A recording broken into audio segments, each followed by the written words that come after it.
Vice President Kamala Harris is a woman of many talents, and it's anybody's guess what they are. As she completes her first year in office, a first year in which her most auspicious achievement was becoming the only politician in the country who's less popular than Joe Biden and Nancy Pelosi, it's difficult to avoid noticing that rather than finding her footing or growing into the job or steadily gaining confidence, her performance seems to be actually getting worse, which is saying a hell of a lot because vice president is not a hard job. It's so easy, even a moron like Joe Biden was able to do it for 8 years. But we're at the point now with Kamala Harris that she can't even get through a 5-minute softball interview with a friendly fake news performance artist without making a complete fool of herself. Craig Melvin of NBC News posed this question to the vice president in an interview yesterday. And this is what passes for a hard-hitting question at NBC News. Quote, does the administration say, you know what, this strategy isn't working, we're going to change strategies. Is it time? End quote. And here is Kamala Harris's response. Quote, it's time for us to do what we have been doing, and that time is every day. Every day it is time for us to agree that there are things and tools that are available to slow this thing down. If you're a fan of The Office, you'll remember the episode where Michael Scott famously said, sometimes I'll start a sentence and I don't really know where it's going, I just hope I find it along the way. And yes, I know this isn't the first time I've made unfavorable comparisons between Kamala Harris and America's favorite dim-witted paper company middle manager, but I find myself powerless to avoid revisiting the comparison because as I watch this woman just fumbling for words, trying to assemble some shambolic daisy chain of verbal noises that will somehow coalesce into a sentence if she's lucky, I feel like I'm watching Michael Scott made incarnate in the flesh if you swapped his gender and made him an ethnic Jamaican Punjabi. This was not a difficult question at all. It would have been very easy to come up with a coherent answer that wasn't critical of the president or the administration. All she had to do was fall back on the same set of stock platitudes that they've been vomiting out for nearly 2 years now. Oh, we're going to continue following the science and listening to the experts because we want the American people to be safe and healthy, but we are learning as we go. This virus has confounded the efforts of all the world's governments to contain it. And our country's government has been no different. See? Was that hard? She doesn't have any excuse for being caught off guard by the question because it's the obvious number one question that any interviewer, even an NBC fake news performance artist, is going to be asking you. Did you think you were going to get questions about puppies and ice cream? Because you're not Joe Biden, lady. Get a hold of yourself. It took Joe Biden 50 years to earn puppies and ice cream status. They just don't hand out those privileges like party favors. Now, earlier in the week, she managed to stumble over what was an even easier question, namely, quote, is it going to be a Biden-Harris ticket in 2024? And Madam Vice President, here is the correct answer to that question. Yes. I don't know who's preparing her for these appearances or if she's being intentionally sabotaged by her own underlings, but again, this was the sort of question she should have been expecting and should have been prepared for. And she answers, once again, in Michael Scott fashion, like a free word association pastiche of inchoate blathering, which she can hopefully fashion into a sentence somewhere along the way. Here's what she said, quote, I'm sorry, we are thinking about today. I mean, honestly. I know why you're asking the question, because this is part of the punditry and the gossip around places like Washington, D.C. Let me just tell you something. We're focused on the things in front of us. End quote. So, let me see if I have this all straight.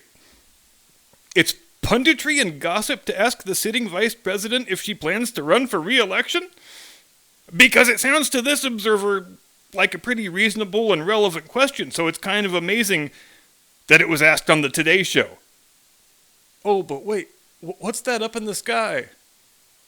Why, it's Hillary Clinton, circling like a vulture, waiting for just the right moment to swoop down and begin feasting on the political corpses of Biden and Harris. She is such a team player, that Hillary.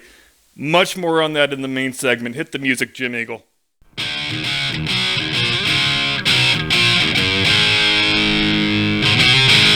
From high atop the battlements of Castle Curmudgeon, where the host's preferred pronouns are Captain and Sir.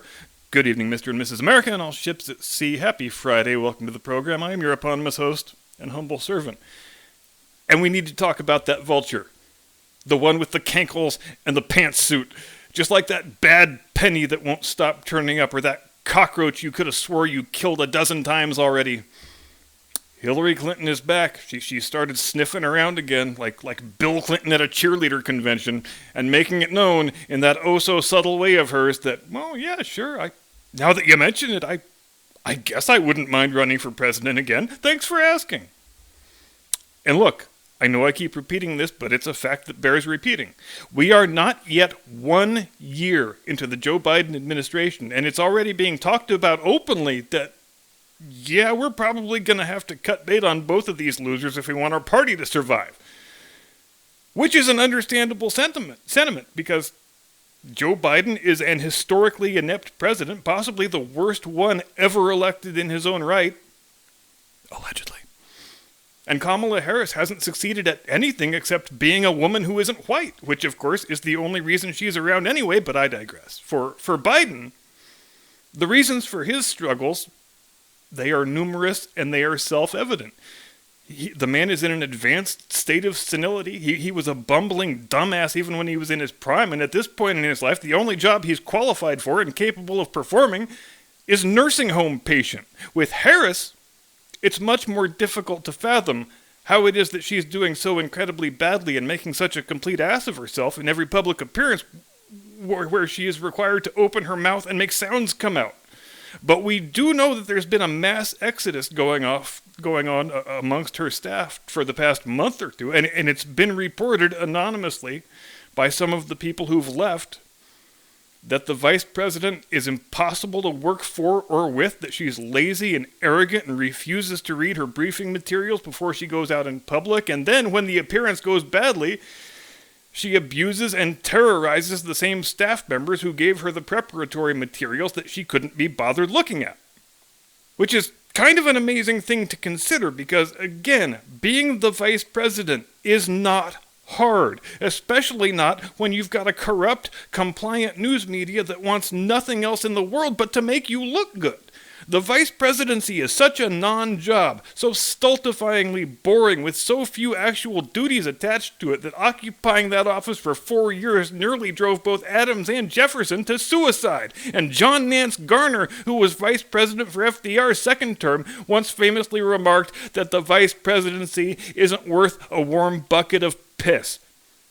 If these allegations from these anonymous former staff members are to be believed, and we should view them with some degree of skepticism since they are, after all, anonymous press leaks from disgruntled former employees, then it sounds an awful lot like Kamala Harris just can't be bothered doing work. Like any work. She thinks her job is to show up and be a celebrity, and her staff's job is to make her look good in spite of herself, which that's a trait she seems to share in common with Tony Fauci. The refusal to read briefing documents is pretty mystifying. First, because when you're a Democrat officeholder doing an interview with NBC Fake News, you shouldn't need any damn briefing materials. The whole point of the exercise is for them to blow smoke up your ass. All you have to do is memorize a couple answers and string together a few coherent sentences. You could fit all the prep she needs for one of those interviews on a freaking Post-it note. Question, running in 24? Answer, yes. There it is. I think there was probably some hope in the Democrat Party that if you gave her a year to grow into the job, then she might start looking like a candidate who could potentially lead the party in the next election after they've put Joe out to pasture. But the opposite thing has happened. She started out looking like she was completely in over her head, and rather than swimming to the surface, she just keeps sinking to the point where the realization seems to be dawning on everybody that she needs to be got rid of. In addition to President Corpsey Cadaverton. But therein lies the problem with affirmative action hiring. You elevate a person to high public office on the basis of their immutable personal attributes, and you hope against hope that they develop some skills or competence somewhere along the way. In the best case scenario, you wind up with a candidate who can hopefully win a presidential election for you in 24 or 28. In the worst case scenario, you wind up with a bumbling doofus who can't walk 2 steps without stepping on a rake. You wind up with a vice president who is held in such low regard by the populace that she makes a president with a 33% approval rating look well loved by comparison. And I never would have guessed it a year ago, but it looks like this administration is even now losing the good graces of the fake news media. The same fake news media that abandoned all pretense of journalistic ethics in order to drag this Democrat ticket across the finish line and install these 2 people in the White House. But now, like I said, it's being talked about out loud on CNN and MSDNC and in the opinion pages of the New York Times and the Washington Post that Biden and Harris might both need to be replaced. The only question is when to pull the trigger. Now, I think, and this is purely conjecture on my part, that the plan going in, if Harris was able to position herself as a popular and competent alternative, then the plan was to get rid of Joe using the 25th Amendment at some point during his first 2 years. I think they probably didn't envisage or even contemplate the series of events that has actually played out, where she has performed even worse than he has and is even farther underwater on her approval numbers. So now, in order to replace the president, they have to first install a new vice president, which makes the present situation a bit like the one that existed in 1973, when it was becoming clear that Nixon probably wasn't going to survive Watergate. But the guy who was the vice president at the time, Spiro Agnew, he wasn't viewed as an acceptable replacement by anybody on either side, just as Kamala Harris is not now. So we get to October of 73, Agnew gets caught up in a suspiciously well-timed bribery scandal and has to resign from office, and they replace him with Jerry Ford, a longtime congressman who's got friends in both parties, a man of impeccable personal character, and crucially, a guy who didn't have the slightest desire to be the president, but was talked into doing it for the good of the country. So, as soon as Ford's appointment as vice president was confirmed by the Senate, then the writing was on the wall for Nixon. He was either going to be forced to resign or he would be impeached and removed.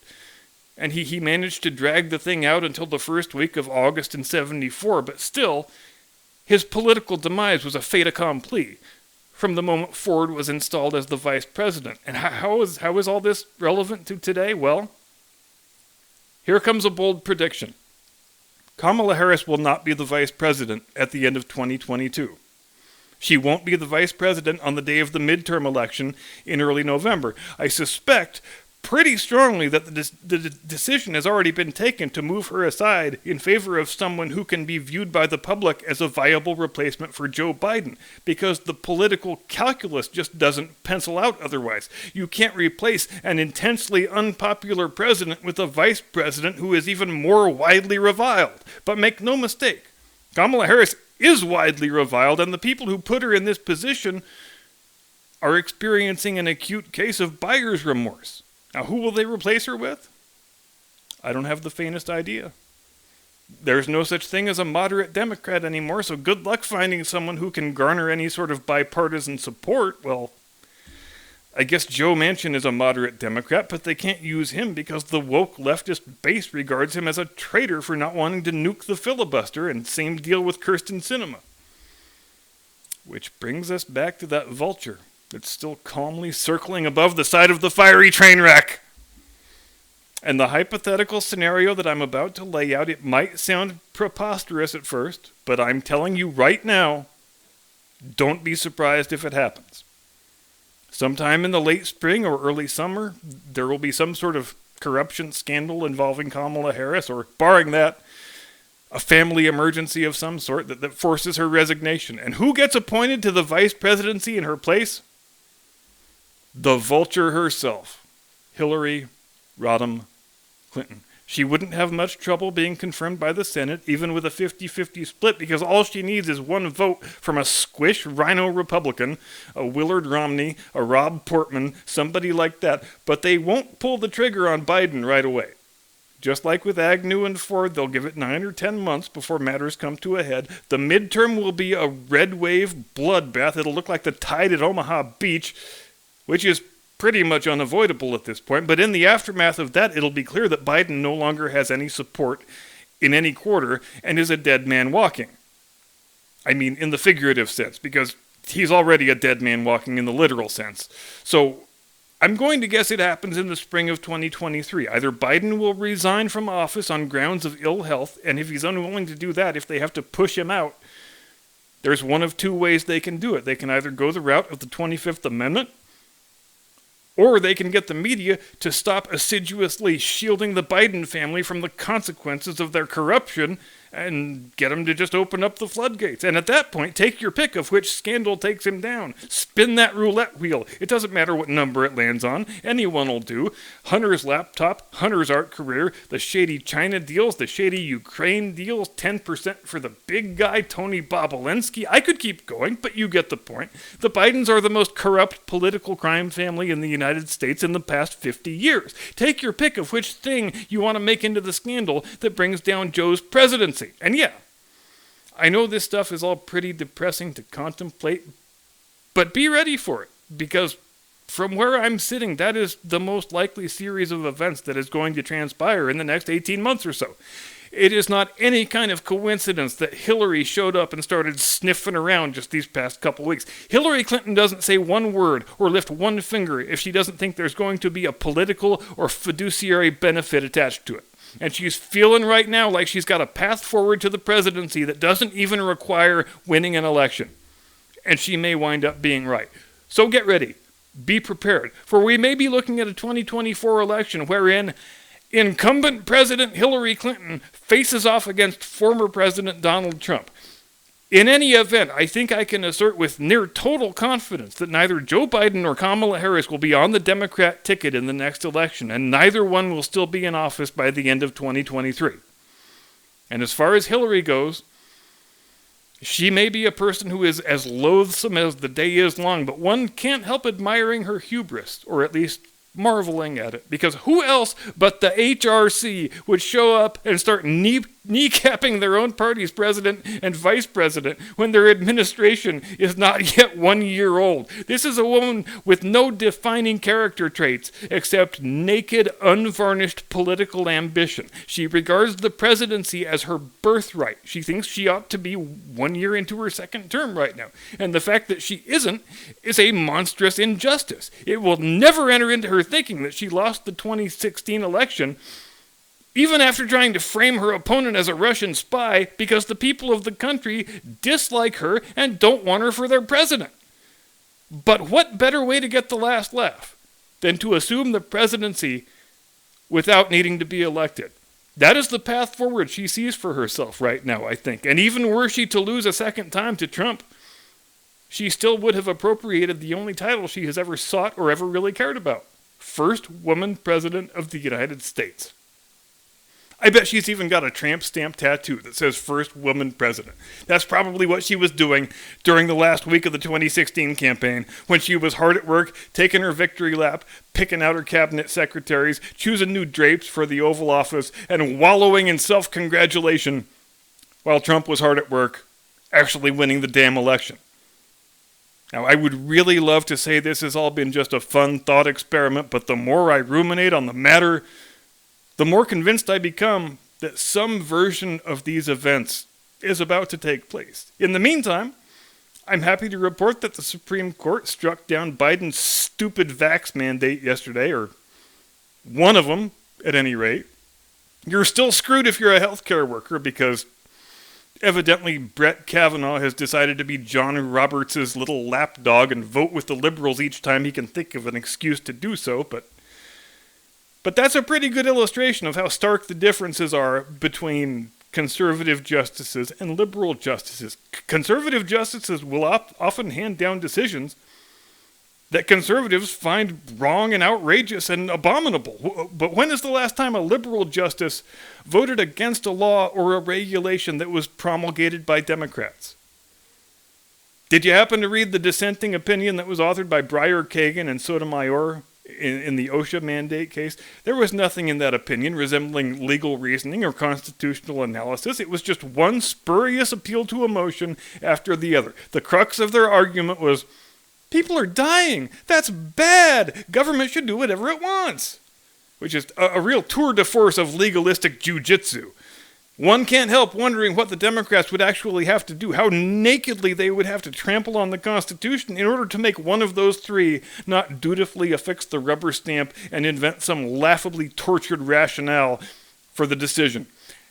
And that's it from me tonight. Here is wishing everyone a delightful, edifying weekend. Thanks very much for watching. See you Monday. Do not comply. Get off my lawn.